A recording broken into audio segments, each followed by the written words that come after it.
a la clase. La estamos grabando, por cierto. Sí. Vamos a dar inicio a la clase de oído interno. Si no se ve o no corre las slides, me avisan ya. Quien les habla es el doctor Miguel Salazar del Hospital Rebagliati. Vamos a hablar en esta tarde sobre... ¿dónde está acá?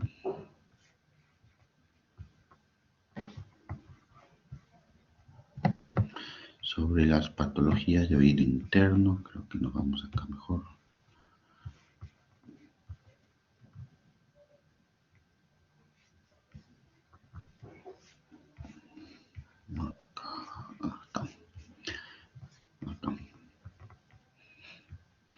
Bueno, vamos a hablar un poco primero de la anatomía del oído, ¿ok? Para entender después en dónde nos vamos a ubicar. Anatómicamente el oído se divide en la parte externa, en la parte media y en la parte interna.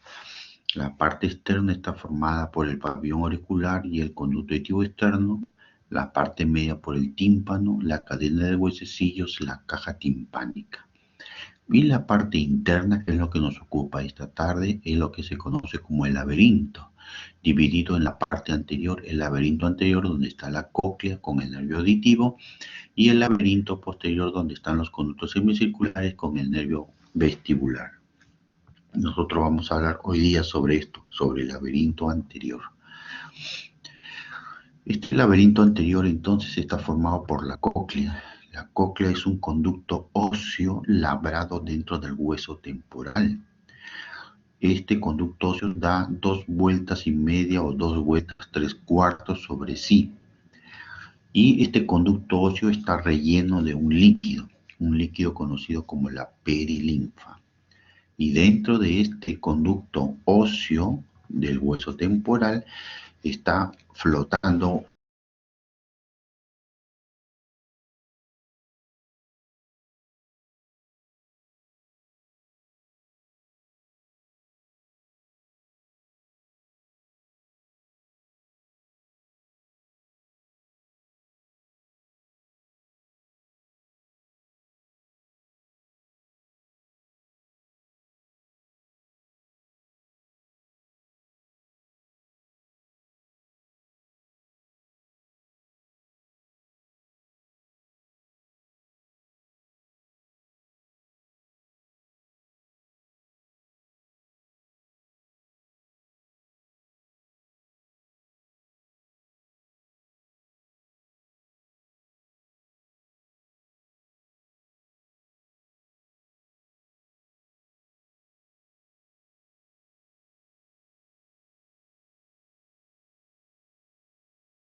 Ahora sí se me escucha.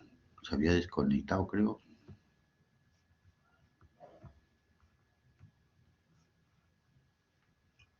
¿Me Sí, escuchan doctor, se ahí? había desconectado. Ya, sí, ya me imagino. Más o menos, ¿dónde nos hemos quedado? A ver. Acá en síntomas, ahí más o menos fue. ¿Sí? No, doctor. En la segunda diapositiva más o menos. Ya, entonces, a ver, vamos a regresar.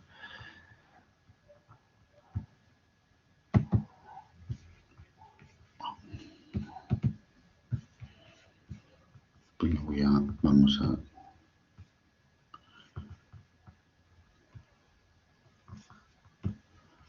Ahí, así está.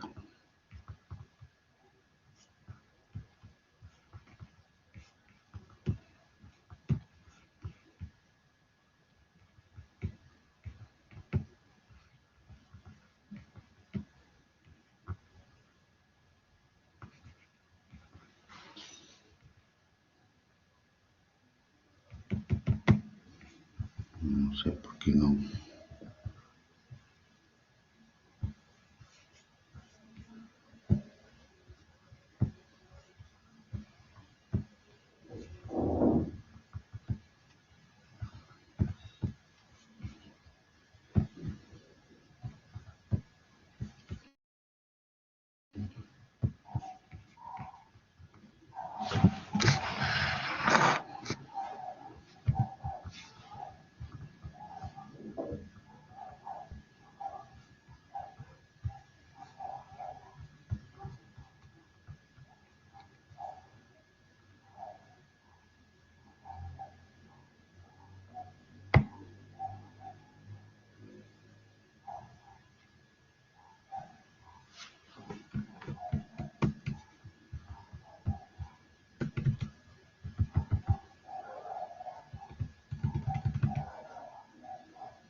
Ok.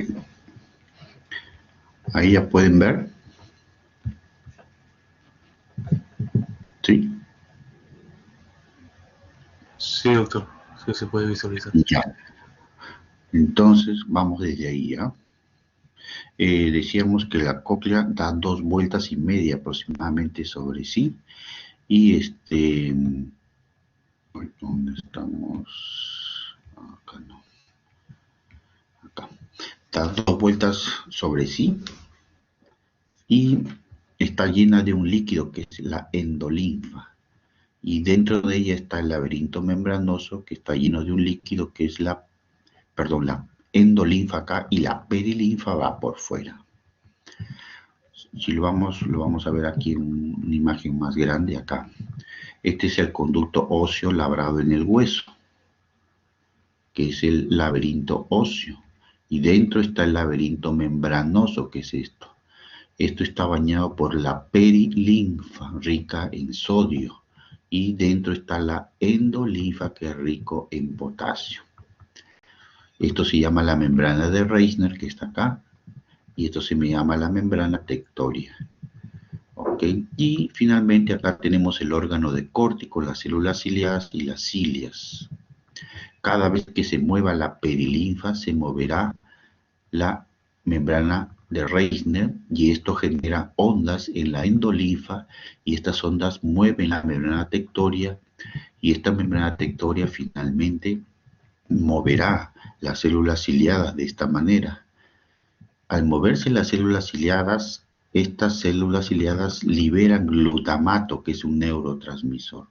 Este glutamato lo liberan y o mejor dicho, van a estimular las células de la vía auditiva para finalmente llevar la información a la corteza cerebral. ¿Sí se escucha hasta ahí, no? Sí, doctor. Ok. Entonces, ¿cómo es finalmente la función del oído? El sonido llega desde afuera a manera de energía sonora, impacta sobre el tímpano. Aquí la energía sonora se transforma en energía mecánica al transmitirle la energía o la fuerza de la energía a la cadena de huesecillos que a manera de palanca se van a mover hasta mover el estribo. El estribo, al moverse como un pistón sobre este fluido, es como que soltáramos una moneda en una piscina. Entonces se genera ondas. Entonces la energía mecánica se transforma en energía hidráulica, haciendo que se mueva a manera de ondas la perilinfa. Esta energía que se libera acá finalmente va a terminar liberándose por la membrana de la ventana redonda. Pero las ondas que se generan en la perilinfa mueven la membrana de Reissner. Entonces se generan ondas en la endolinfa, en el laberinto membranoso. Estas ondas mueven la membrana tectoria y estimulan las cilias de las células ciliadas, quienes finalmente liberarán glutamato para transportarlo luego hasta la corteza cerebral. Y de esta manera, la sensación auditiva recibida de afuera es transmitida a la corteza cerebral, donde se guarda la memoria auditiva. Las células ciliadas están especializadas.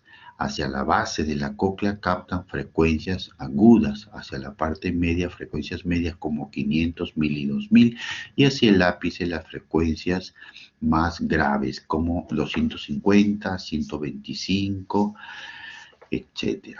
Entonces a esto le llamamos tonotopía coclear, que es la manera, digamos, como las células ciliadas se especializan en cada porción de la cóclea para captar diferentes frecuencias y diferentes intensidades. Cuando se afecta este órgano, la cóclea o el nervio auditivo, habrá una hipoacusia de tipo neurosensorial. También puede haber hiperacusia por el aumento del umbral auditivo. No es lo opuesto a la hipoacusia, sino que aumentan las células subumbral debido a que la audición ha disminuido.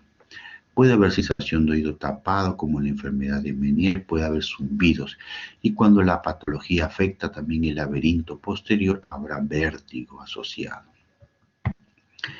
Decíamos que las hipoacusias al final se dividen en dos grandes grupos, las sorderas congénitas y las adquiridas. Gracias a Dios, las sorderas congénitas son las más raras y se producen por un detenimiento del desarrollo embriológico de la cóclea en algún momento entre la cuarta y octava semana de gestación. Por ejemplo, esta deformidad de Mondini es cuando se forma solamente la primera y media vuelta de la cóclea, Más o menos se detiene la gestación entre la quinta y sexta semana de desarrollo. Pero si esta se detiene antes, habrá malformaciones más severas como la aplasia de Michel, por ejemplo. Acá tenemos una tomografía normal donde se ve la primera vuelta y acá se ve la segunda vuelta de la cóclea, pero en esta tomografía vemos solamente la primera vuelta de la cóclea. Termina en una cavidad quística. Eso es una deformidad de Mondini. Es la deformación más común de todas las malformaciones congénitas, que por cierto son muy raras. Hay otras como la cavidad común, no se formó ni conductos semicirculares, ni vestíbulo, ni cóclea, o la aplasia coclear donde simplemente todo es hueso, no se formó nada, ni siquiera conducto auditivo interno. Son malformaciones más severas, pero mucho más raras. Y luego tenemos las sorderas adquiridas. Se supone que todos nacemos con nuestro sistema auditivo normal, indemne. Okay. Pero por alguna razón en algún momento de la vida empezamos a perder la audición. Entonces vamos a empezar a hablar de algunas de ellas que son las más comunes. La primera de ellas es la presbiacusia, que es cuando existe un envejecimiento de la función auditiva. Y normalmente este desgaste del órgano auditivo empieza a los 40 años, pero no nos damos cuenta porque afecta a las frecuencias más agudas como la 20.000, la de 16.000, la 14.000, en fin, que son frecuencias que normalmente no usamos. Pero cuando empieza a afectar la frecuencia 8.000, 4.000, ya vamos alrededor de los 60 o 65 años y ahí es donde empezamos a tener ya dificultad para la audición. ¿Por qué se puede desgastar todo este organismo? Porque se va hialinizando la membrana basilar, que es la membrana sobre la cual descansan las células ciliadas, por ejemplo. Porque las células ciliadas van muriendo poco a poco. La atrofia de la estrella vascular son los capilares que llevan irrigación sanguínea al órgano de Corti. Cuando ésta se va alterando, va disminuyendo la circulación y por eso se va alterando el órgano de Corti, o porque las células del nervio auditivo simplemente ya van dejando de funcionar. Existen 3 estadios. El estadio inicial, donde hay una hipoacusia leve hasta 40% de pérdida, que se conoce sin traducción clínica porque la persona al final no tiene problemas en la comunicación con otras personas.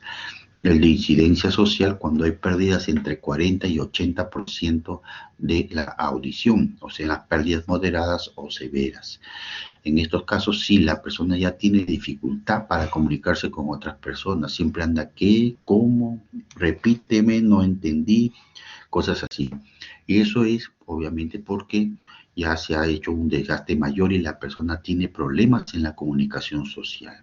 Aquí, en esta etapa, en la pérdida moderada o severa, van magníficos los audífonos. Y cuando hay una hipoacusia profunda, o sea, más de 80% de pérdida, ya es la etapa de aislamiento. Es la clásica de los abuelitos en una esquina donde nadie habla con ellos y ellos no hablan con nadie porque no se pueden comunicar o tendrían que hacerlo gritando. También puede acompañarse de zumbido de oído, de vértigo o de alteraciones en la discriminación. Claro que sí, porque la corteza cerebral, donde se guarda la memoria auditiva, también se va atrofiando la corteza cerebral, entonces la persona va teniendo dificultad para discriminar lo que le decimos. Le decimos una cosa, pero entienden otra. Hay muchos medicamentos que se pueden dar, básicamente vitaminas o vasodilatadores, pero ninguno va a servir para curar. Todos sirven para retardar un poco la pérdida auditiva, la cual va a ser inevitable. Algunos empiezan antes, otros después, pero es algo inevitable. Lo que sí es valioso, su uso es en la etapa de incidencia social en las pérdidas moderadas o severas. El uso de audífono es muy importante porque como amplificador de sonido que es, va a permitir que la persona nuevamente empiece a escuchar. Sí se escucha hasta ahora ahí, ¿verdad? Sí, doctor. Sí, muy bien, seguimos entonces. Luego viene la etapa de, viene otra patología que es el trauma acústico. El trauma acústico es el daño que se produce en las células ciliadas del órgano de Corti, producto de un sonido muy fuerte, de una energía sonora muy intensa. Estas se suelen dar cuando sobrepasan los 80 decibeles u 85 decibeles. donde el oído, a pesar de que tiene un sistema de amortiguamiento de 20 decibeles, que es el oído medio, ¿ok? Igual esta energía es tan fuerte que termina lesionando las células del órgano de corte. Como más o menos el estribo se encuentra frente a las frecuencias 4000, 3000, 2000 para un lado y 8000 para el otro lado, son estas las frecuencias que más se van a afectar ante un trauma acústico, ante un sonido intenso. Por ejemplo, una bomba, la explosión de un juguetón, una llanta que se reviente, un globo que se reviente cerca al oído, etc. De tal manera que cuando le hacemos una audiometría a la persona vamos a ver una caída en la frecuencia 3000 o la 4000 profunda. Puede afectar a veces a la 2000 y puede afectar a la 8000. Esta caída, este escotoma, esta caída brusca de la audición entre la frecuencia 3000 y 4000 es un signo de un trauma acústico, el cual es irreparable e es irreversible. Las células que se dañaron producto del ruido intenso ya no se recuperan. Esto es el trauma acústico agudo, ¿okay? Pero también existe el trauma acústico crónico o la hipoacusia progresiva.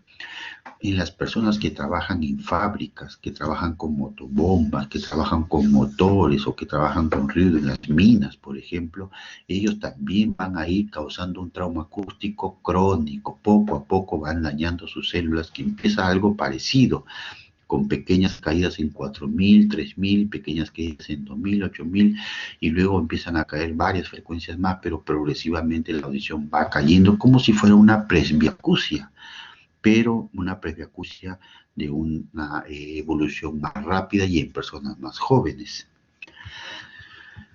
El tratamiento para el trauma acústico es la prevención, porque cuando se daña ya no hay forma de recuperarse.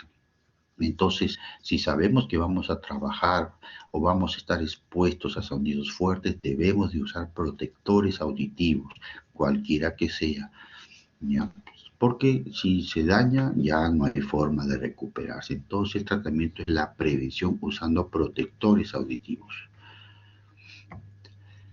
Otra causa de pérdida auditiva es la sordera tóxica, que es cuando algún medicamento que ingerimos o que le damos a nuestro paciente daña el órgano de Corti. ¿Y por qué puede pasar esto? Bueno, porque el órgano de Corti es un neuroepitelio. Decíamos que la perilinfa es rica en sodio, la endolinfa es rica en potasio y en calcio. ¿Por qué? Porque las células ciliadas necesitan un intercambio iónico para producir un potencial de acción y liberar el glutamato. Si nosotros damos un medicamento que altere esta bioquímica de intercambio iónico entre sodio, potasio, calcio, ¿qué es lo que va a suceder? Se altera la función de la célula ciliada y la célula ciliada terminará dañándose.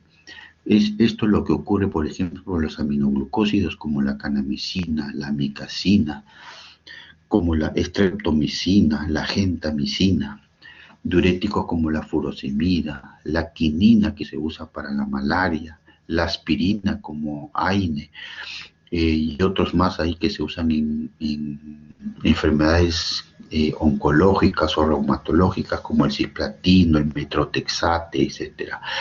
Todos estos medicamentos pueden alterar la bioquímica del órgano de Corti. Entonces hay que conocer bien los medicamentos que damos y es que tienen un potencial posibilidad de daño en el órgano de Corti, y muchos de ellos también dañan el riñón incluso.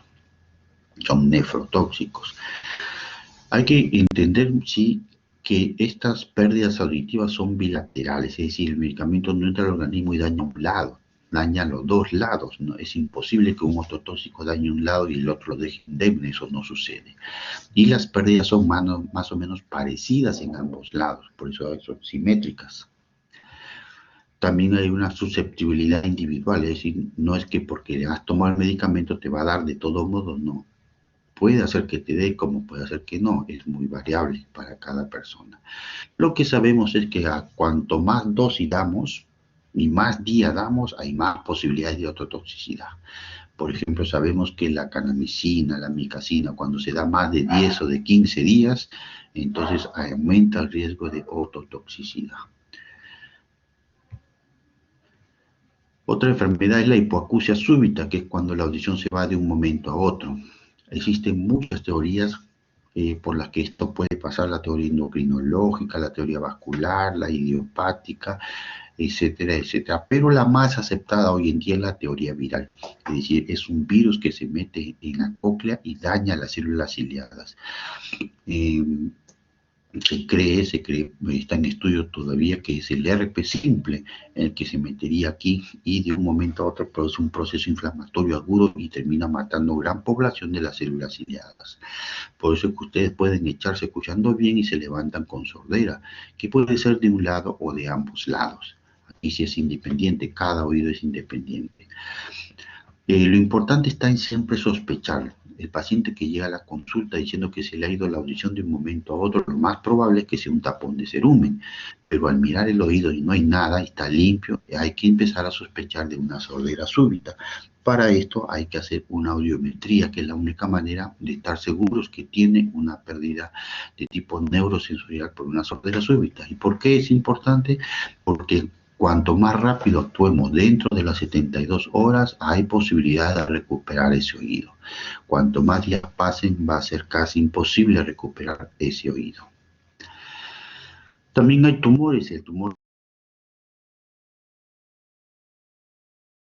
crece en el conducto auditivo interno, empieza a comprimir el nervio facial, el nervio vestibular, el nervio acústico. Por eso la persona empieza a cursar con hipoacusia de tipo neurosensorial, se suma el trastorno del equilibrio y a veces algunos movimientos involuntarios en la cara. Pero el tumor va creciendo y se mete al ángulo pontocerebeloso y crece tanto que se hace cisternal, como vemos acá, empujando la cisterna que están a nivel del tronco encefálico. El diagnóstico finalmente se hace con resonancia magnética con gadolinio. Y estos pacientes son transferidos a neurocirugía porque no los manejamos en otorrino. Bueno, de esto ya han tenido su clase, me parece, o van a tener sobre todo lo que es sistema vestibular. Muy bien. ¿Hasta ahí alguna pregunta? ¿Se está escuchando la clase? Sí se escucha, doctor. Perfecto. Bueno, seguimos entonces. La otra parte de la clase es cómo medir la audición en los niños y, bueno, hablar de algunos procedimientos. La audición en los niños es muy difícil hacerla, pues audiometría la podemos hacer a los 6, 7 años, pero imagínense un bebé de 6 meses, de 1 año, es muy difícil porque se necesita del paciente.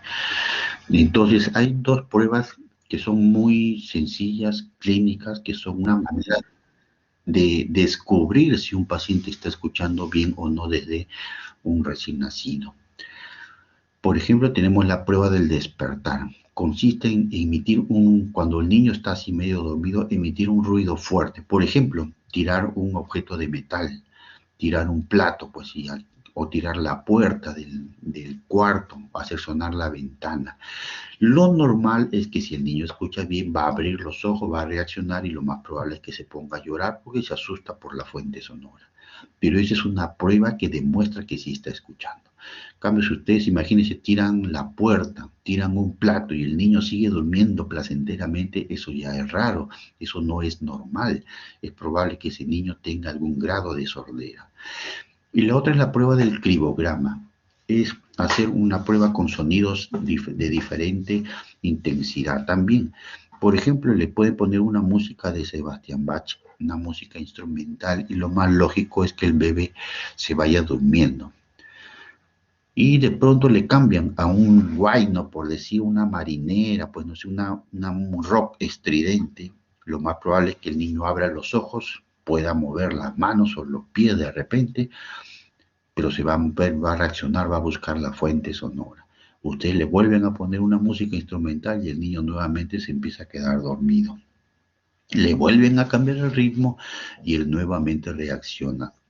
Eso es una prueba de que el niño sí está escuchando la fuente sonora y por eso reacciona. Es un reflejo prácticamente lo que se evalúa, un reflejo auditivo. Pero si estos dos son negativos, ya hay sospecha de que el niño no está escuchando bien, entonces hay que pasar por una serie de pruebas. En los niños, los potenciales evocados auditivos de estado estable o las emisiones otoacústicas para determinar si es que hay cierto grado de sordera. Ya más grandecitos se pueden hacer audiometrías. Hablemos de algunos procedimientos que hacemos. La logometría es un método antiguo, pues como se evaluaba la audición, iba el doctor y con el tono de voz del doctor se evaluaba la audición del paciente, ¿no? Entonces el doctor se acercaba al oído del paciente y le decía, señor, ¿cuántos años tiene? El paciente miraba pero no entendía, entonces el doctor nos decía, bueno, tiene una pérdida por lo menos de grado leve. El doctor aumentaba su tono de voz y decía, señor, ¿cuántos años tiene? Y el paciente decía, no le entiendo, doctor.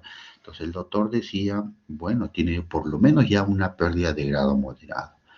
De pronto el doctor elevaba su tono de voz y prácticamente gritaba, señor, ¿cuántos años tiene? Y el paciente recién respondía, 82 años.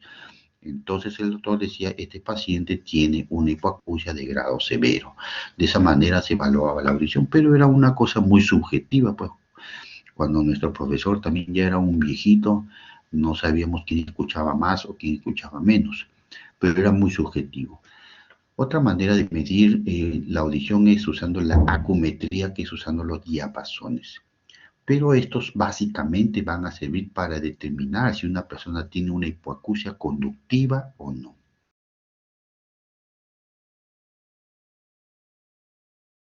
La media del cuerpo. Puede ser en el vértex, en el nación, en los huesos propios de la nariz, o puede ser entre los dientes que lo muerdan. Lo normal es que si la persona tiene sus oídos indemnes, normales, al vibrar el diapasón, la persona no va a sentir preponderancia por escuchar en uno o en otro. Él se llama Weber indiferente porque lo escucha igual en ambos oídos. Entonces el paciente dirá, lo escucho igual, va a decir. Eso es el Weber normal, el Weber indiferente.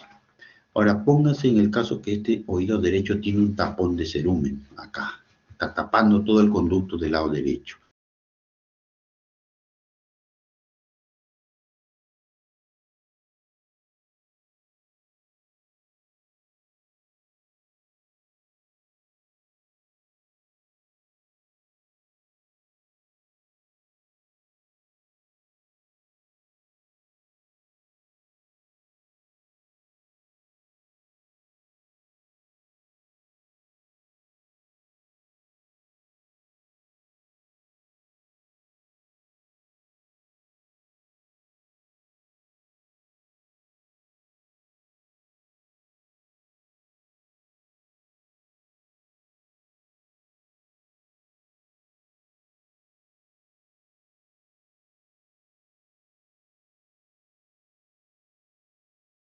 Si nosotros queremos corroborar que en este oído derecho hay una hipoacusia de conducción, haremos la prueba de Riney.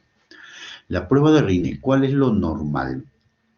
Al hacer vibrar el diapasón y ponerlo frente al oído, ¿qué es lo que va a suceder?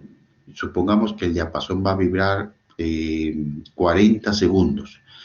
Y le decimos, señor, díganos cuando usted ya no escuche el diapasón. A los 40 segundos que ya no lo escucha, el paciente nos va a decir, doctor, ya no lo escucho. En ese momento se lo pongo sobre la mastoides. ¿Cuál es lo normal? Que el paciente, estamos evaluando aquí la vía ósea porque vamos a estimular directamente la cóclea, lo que va a decir es que no lo escucha, y eso es normal. Y es normal, ¿por qué? Porque ya el diapasón no vibra, no tendría por qué escucharlo en la mastoides. Pero imagínense que en el oído derecho, en nuestro caso, está lleno de cerumen, está tapado. Cuando yo le pongo el diapasón a 5 centímetros y le digo, señor, díganos cuando ya no lo escuche, lo más probable es que a los 10 segundos nos diga, ya no lo escucho, pero el diapasón todavía seguirá vibrando 30 segundos más. En ese momento le pongo sobre la mastoides y le digo, señor, ¿ahí lo escucha? Sí. El paciente nos va a decir que sí lo escucha. Quiere decir eso que la transmisión por vía ósea está siendo mejor que la transmisión por vía aérea. Y eso solamente sucede en una hipoacusia conductiva. En conclusión, cuando la persona tiene una hipoacusia de conducción, es decir, tiene un problema del oído medio o del oído externo, el Weber lateraliza al lado enfermo y el Riney en ese oído es negativo. El Riney positivo es lo normal, el Riney negativo es cuando hay hipoacusia de conducción. ¿Y qué significa entonces un RINE negativo? Significa que la persona escucha mejor por vía ósea que por vía aérea, lo cual no se da normalmente. Entonces, eso es la prueba de los diapasones. No se usa mucho, pero bueno, en algunos casos, sobre todo para determinar si hipoacusia de conducción, se puede usar. La otomicroscopía significa ya mirar el oído con un microscopio. Lo que vamos a ver es el conducto auditivo en sus porciones y sobre todo ver algunos detalles que puede tener la membrana timpánica. Vemos aquí el ombligo, vemos el mango del martillo, el ánulus timpánico, vemos acá el triángulo que se forma por la iluminación de nuestra fuente de luz. Y vemos acá un tímpano enrojecido, un tímpano abombado, con la pus tratando de salir del oído medio a través de este pequeño espacio o de este pequeño hundimiento que se ha producido en el tímpano y que está a punto de perforarse. Ese es el caso de una otitis media aguda, por ejemplo. Este es un tímpano perforado, vemos una perforación casi del 70%, y vemos aquí ya operado, después de 3 o 4 meses de operado, se hizo una timpanoplastia y vemos el injerto ahí perfectamente en el oído, como el injerto de fascia de músculo temporal aprendido. Entonces la otoscopía sirve para poder definir todos esos detalles. La impedanciometría es un procedimiento para evaluar el oído medio. Esta curva tipo A, la de color verde, es lo normal. Se evalúan dos parámetros, la presión, que se mide en decapascal, y el compliance, que es cuánto se mueve el tímpano. La presión es del oído medio y el compliance es la movilidad del tímpano. En base a la movilidad del tímpano y de la presión del oído medio se generan estas curvas. Esta curva debe caer dentro de un cuadrito, que es un rango o un parámetro. Cuando sale de este rango, ya diremos que hay algún problema en el oído medio. Se llama impedanciometría o timpanometría. El equipo lo que hace es imprimir aire y lo succiona. Al imprimir aire empuja el tímpano y luego lo succiona y el tímpano sale de lo que se ha empujado. Eso es reflejado cuánto se mueve el tímpano al imprimir aire y al succionarlo. Y esta punta de esta cúspide debe caer dentro de un rango de normalidad. Cuando es una curva plana, cuando la curva está a la izquierda, cuando la curva es muy pequeña o es muy alta, ya nos indica patología. Por ejemplo, este es el caso de una otitis media serosa, este es el caso de una disfunción tubárica, este es el caso de una autoesclerosis, este es el caso de una ruptura de la cadena osicular, por ejemplo. Entonces, un poco nos toma una fotografía de cómo se está comportando el oído medio en algún momento determinado. La audiometría es algo más popularizado, sirve básicamente para determinar los niveles de audición. Se mide la vía aérea y la vía ósea. La vía aérea se mide poniendo unos auriculares en los oídos, por los cuales se van a pasar unos sonidos. Pero la vía ósea se mide poniendo un vibrador óseo detrás de la oreja, en la mastoides. Este vibrador óseo emite un sonido también de la cóclea. Lo normal es escuchar hasta 25 decibeles, pero cuando la curva auditiva está entre 25 y 40 diremos pérdida leve, entre 40 y 60 moderada, entre 60 y 80 pérdida de grado severo y más allá de 80 decibeles de grado profundo.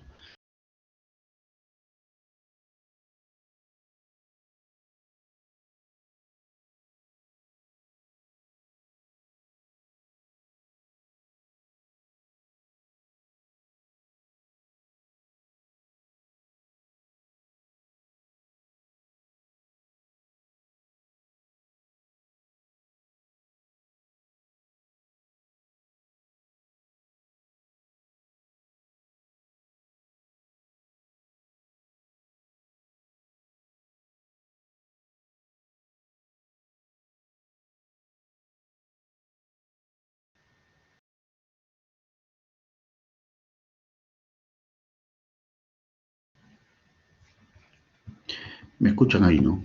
Se desconectó, no sé por qué. Vamos A ver si... Ya, Sí, ahí me doctor, escucha. me escucho. Se está viendo, ¿verdad? Entonces decíamos que por el grado se dividen así. La anacusia es cuando se pierde la audición totalmente, pero porque nace sordo, y la cofosis es uno que pierde la audición en el transcurso de su vida. Igual las hipoacusias por el tipo pueden ser conductivas, cuando el daño es en el oído externo o en el oído medio, neurosensorial, cuando el daño es del oído interno o del nervio auditivo, y mixta, cuando es la evolución de una hipoacusia conductiva a una neurosensorial. Las curvas normales deben estar por encima de 25, en rojo al derecho y en azul al izquierdo se representan. Este es el ejemplo de una hipoacusia de conducción donde vemos que la vía aérea está en 50% de pérdida, pero la vía ósea está normal. Si la vía ósea, que es la estimulación de la cóclea directamente, está normal, nos está diciendo que la cóclea está normal. Por tanto, si la persona no escucha, tiene 50% de pérdida, esto es un problema del oído externo o del oído medio. A esto le llamaremos hipoacusia de conducción. Un tapón de cerumen, un tímpano perforado, una otitis media aguda, un tumor del oído medio, por ejemplo, etcétera, etcétera. Todas producirán hipoacusias de conducción. En cambio, la neurosensorial es cuando le hacemos la vía aérea y cae la audición, pero al hacerle la vía ósea también cae de la mano con la vía aérea. Como la vía ósea estimula la cóclea directamente, aquí nos está diciendo que la cóclea es lo que está dañado. Por tanto, esto será una hipoacusia de tipo neurosensorial, porque nos está diciendo que está dañado la cóclea o el nervio auditivo. Y la hipoacusia mixta es una hipoacusia conductiva que empezó como conductiva, pero por algún daño agregado en el oído empieza a dañar la vía, la cóclea, y entonces empieza a buscar la vía aérea haciéndose mixta. Pero la diferencia con la neurosensorial es que aquí hay una diferencia mayor de 15 o 20 decibeles, mientras que la neurosensorial es menor de 15 o 20 decibeles entre la vía aérea y la vía ósea. Es decir, empezó así, pero por el daño de la cóclea, la vía ósea empieza a caer lentamente y poco a poco, hasta que algún día alcanzará obviamente la vía aérea y se convertirá en una neurosensorial. Eso sucede en la otitis media crónica, por ejemplo, donde hay un tímpano perforado, la hipoacusia empieza como conductiva, pero por tener el tímpano perforado hay infecciones frecuentes del oído medio que van dañando la cóclea, y eso va a hacer que en el tiempo la vía ósea vaya cayendo. Otro es la logoaudiometría, que es la evaluación de la audición usando la palabra de las personas. Le pasamos una serie de palabras, por ejemplo, le pasamos 100 palabras y la persona solamente las tiene que repetir. Si se equivoca en menos de 10, se considera normal. Pero si se equivoca en más de 10 palabras de 100, o sea, en más del 10%, entonces es porque ya tiene un problema de discriminación. Cuanto es menos de 50% lo que entiende, es una mala discriminación. La discriminación mide básicamente cuánto entiende una persona de lo que escucha. Los potenciales evocados auditivos, entonces, son unos electrodos que se colocan en la cabeza y unos auriculares en los oídos. Estos auriculares van a transmitir un sonido. Y el sonido, como va a pasar por 7 núcleos, donde se van pasando la posta con potenciales de acción, entonces estos potenciales de acción en cada uno de estos núcleos es registrado por los electrodos. Los electrodos captan estos cambios de potencial de acción en cada uno de los núcleos de la vía auditiva. Entonces va a servir para evaluar toda la vía auditiva en aquellos pacientes donde no podemos hacerle una audiometría. En niños menores de 6, de 7 años, pacientes autistas, pacientes con síndrome de Down, pacientes con claustrofobia, por ejemplo, que no pueden entrar a una cabina audiométrica, etcétera, etcétera. Entonces se va a generar un potencial de acción en cada uno de los núcleos, como ven. Y entonces eso hace que se pueda medir y saber en qué punto más o menos de toda la vía auditiva está el daño auditivo por la que la persona puede estar teniendo hipoacusia neurosensorial. Para eso sirven los potenciales evocados auditivos. Finalmente, las emisiones autoacústicas. Es un equipo, es un aparato con un ultramicrófono que lo que hace es captar el sonido que emiten las células ciliadas cuando éstas se mueven dentro de la endolinfa. ¿Y por qué se mueven? Se mueven por el sonido que les llega. Entonces el equipo lo que hace es emitir un sonido. Se coloca así como un chupón dentro del oído, emite un sonido. Este sonido va a hacer que se mueva toda la membrana de Reine, el líquido endolinfático, la membrana tectora y se muevan finalmente las células ciliadas para liberar el neurotransmisor que es el glutamato. Pero el movimiento de las células ciliadas dentro del líquido que es la endolinfa genera también un sonido. Ese sonido es el que se conoce como emisiones otoacústicas. Es decir, es el sonido que emiten las células ciliadas al moverse para transmitir la audición al nervio auditivo. Esto no nos dice cuánto escucha una persona, pero sí nos dice si es que el oído interno, o sea, la cóclea, está funcionando bien o no. Por eso este equipo se usa para hacer un screening en los recién nacidos. Desde el primer día de nacido podemos saber si un niño viene con su sistema auditivo normal o si es que ya hay cierto grado de pérdida auditiva. Si la prueba sale negativa, se debe repetir al mes. Si sale negativa, se repite a los 3 meses. Si sale negativa, debe hacerse entonces ya potenciales evocados de estado estable a los 6 meses a estos niños. Y si se determina que el niño es sordo, después del año de edad debe estar operándose para ponerse un implante coclear. Si no, es un niño que está condenado a ser un sordo. Ahora, eso va a depender también del nivel de pérdida auditiva. Entonces, si es una pérdida de grado moderado severo, se le va a indicar audífonos. Y si tiene una pérdida profunda, se le va a indicar un implante coclear. Entonces, las emisiones otoacústicas sirven básicamente para eso, para hacer un screening en los recién nacidos y determinar si es que este niño va a ser un sordo o no en el futuro. Finalmente tenemos 2 aparatos para recuperar la audición. Los audífonos, que son amplificadores de sonido, se usan básicamente en pérdidas moderadas o severas. En las profundas casi ya no ayudan, ya no habría solución para estos pacientes. Sin embargo, ahí es donde aparece el implante coclear. El audífono es un amplificador, pero el implante es un transductor, transduce la energía en energía eléctrica en energía digital. El objetivo del implante coclear finalmente es, a través de unos electrodos que vemos acá, se introducen dentro de la cóclea, estimular directamente las células ganglionares del nervio auditivo, obviando a las células ciliadas que son las que están dañadas. Cuando estas células ciliadas se han dañado casi en su totalidad, ya no habría forma de transmitir el sonido. Entonces los electrodos, entre comillas, reemplazan. Estos electrodos reciben los pulsos eléctricos que vienen del equipo que está en la parte externa y estos pulsos eléctricos los liberan para estimular las células de la vía auditiva. Esto es lo que se llama el implante coclear. Tiene una parte que se implanta, que es esto, debajo del cuero cabelludo, y una parte externa que es un procesador de sonido.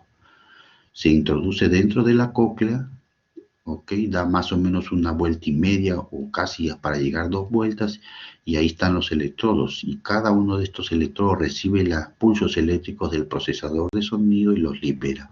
Y se estimulan las células de la vía auditiva. Muy bien, eso es todo. Entonces, ¿alguna pregunta, alguna duda?